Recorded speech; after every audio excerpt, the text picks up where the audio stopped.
Happy Easter everybody! Sa kabila ng mga dagok at pagsubok na dumating, tuloy-tuloy pa rin ang ating laban sa buhay.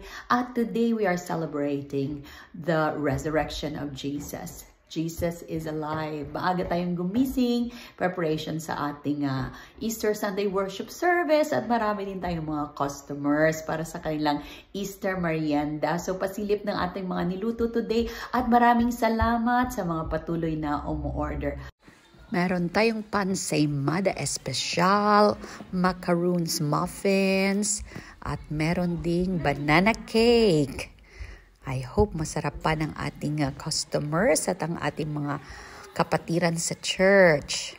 At eto naman dadalhin natin sa ating home church mamaya, Spanish bread. Ayan, nilakihan ko na kasi konti lang naman kami. Kaya I hope ma-enjoy. At finally, meron tayong biko. Enjoy the rest of the Easter celebration and God bless.